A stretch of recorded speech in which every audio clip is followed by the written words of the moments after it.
Era o ano de 1205. Francisco, o jovem filho de um rico comerciante da cidade de Assis, na Itália, vagava inquieto pelas colinas da Úmbria.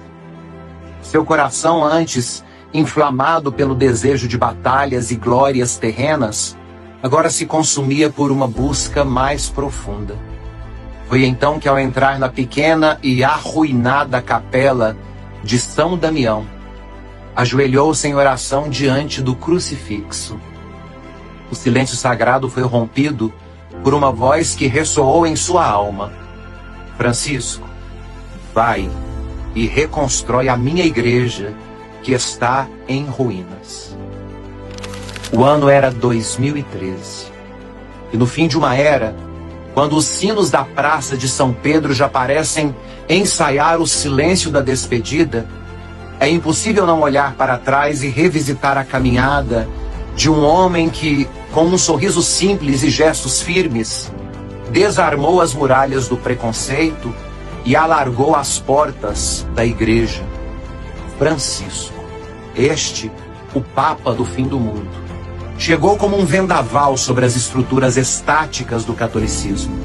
Assumiu a cátedra de Pedro com um olhar que atravessava as convenções e um coração que ousava aquilo que os fariseus modernos mais temem: acolher, ao invés de excluir.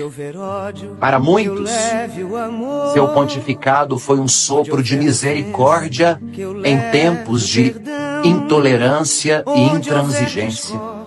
Para outros, leigos, padres, bispos, frades, um escândalo de bondade que feriu o orgulho dos que confundem a fé com um tribunal da Santa Inquisição. Enquanto uns erguiam muros, ele insistia em construir pontes. Enquanto as vozes rigoristas gritavam excomunhões e condenações, ele escolhia sentar-se à mesa com os pecadores, os esquecidos e os rejeitados.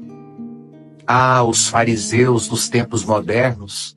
Esses torceram o nariz quando Francisco lavou os pés de presidiários, de muçulmanos, de mulheres. Eles ficaram perplexos ao ver Francisco abraçar transexuais, gays, acolher os divorciados, insistirem que a igreja fosse um hospital de campanha e não um clube de perfeitos e irretocáveis.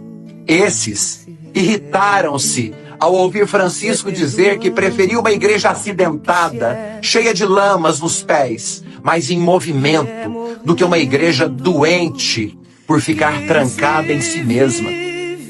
O seu jeito arbitrário de amar, sua opção por caminhar com aqueles que são os últimos, sua capacidade de ouvir antes de julgar, foram sem dúvida, Francisco, sua maior heresia diante dos puritanos dos dogmas modernos.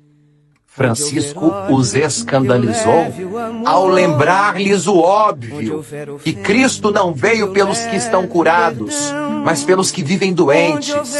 E por isso, quando Francisco for embora, levará consigo o amor de quem se sentiu finalmente visto, olhado, e vai sepultar com ele a rejeição dos que sempre preferiram o peso da lei à leveza da graça.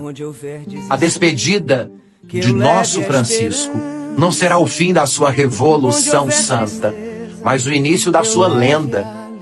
Ele parte sabendo que abriu caminhos, ainda que tenha sido pisoteado por isso, ainda que tenha sido escarnecido, crucificado. E nós ficamos talvez menos fariseus, ou talvez mais humanos, certamente mais conscientes de que Deus é amor. A única ortodoxia verdadeira é a ortodoxia que abraça antes de querer apontar os dedos. Obrigado, Francisco do século XXI, e que a história lhe faça justiça ao Papa que ousou amar, escolheu respeitar e aceitar o outro sem medo. É morrendo que se vive para a vida eterna.